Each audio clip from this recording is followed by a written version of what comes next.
అయితే ట్రై చేసాం. ఇది టేస్ట్ అయితే బానే ఉంది. పీస్ వచ్చేసి 20 రూపీస్ చెప్పారు. ఇంకా ఫైనల్ గా లగేజ్ పెట్టిన బ్రదర్ దగ్గరికి అయితే వచ్చి లగేజ్ అయితే కలెక్ట్ చేసుకున్నాం. వాళ్ళైతే మనకి చాలా బాగా హెల్ప్ చేశారు. ఇంకా అక్కడ నుంచి బస్ స్టాప్ కి అయితే వెళ్లి కోనార్క్ కి బస్ అయితే ఎక్కాం. బస్ అయితే అస్సలు ఖాళీ లేదు. అక్కడ తెలుగు వాళ్ళు కూడా ఉన్నారు. వాళ్ళతో కాసేపు మాట్లాడుకుంటూ కోనార్క్ అయితే రీచ్ అయిపోయాం. ఈ బ్రదర్ అయితే మనకి రూమ్స్ కోసం అండ్ ఫుడ్ కోసం మనకైతే మంచిగా కేర్ తీసుకుని బాగా చూసుకున్నారు. ఈ బ్రదర్ కోసం మళ్ళీ చెప్తాను. మనం ఫైనల్ గా అయితే కోనార్క్ అయితే వచ్చేసాం. సో కోనార్క్ వచ్చిన తర్వాత మనకి ఒక అన్ని వాళ్ళు అయితే సజెస్ట్ చేశారు రూమ్స్ వచ్చేసి.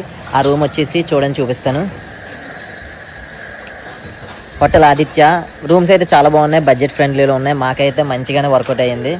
సో మీరు కూడా కోనర్కి వచ్చే ప్లాన్ ఏమైనా ఉంటే హోటల్ ఆదిత్యని అయితే విజిట్ చేయండి. మనకు రూమ్ అయితే నీట్ అండ్ క్లీన్ గా ఉన్నాయి. ఇక్కడ నుంచి సన్ టెంపుల్ కూడా చాలా దగ్గర. సో పక్కా విజిట్ చేయండి, బడ్జెట్ ఫ్రెండ్లీ అయితే ఉన్నాయి. ప్రజెంట్ అయితే కోనార్క్ లో స్టే చేస్తున్నాం.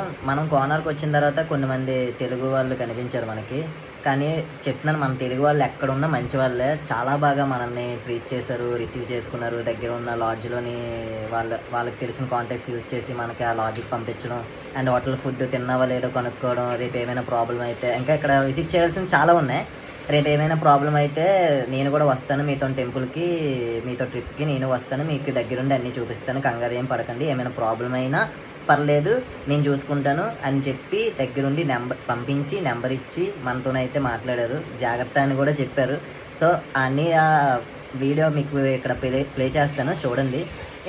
అంటే తెలుగు వాళ్ళు ఎంత మంచి వాళ్ళ అని మాత్రం నాకు ఫస్ట్ టైం అయితే అనిపించింది. ఇంకా నైట్ ఫుడ్ అయితే తినేసి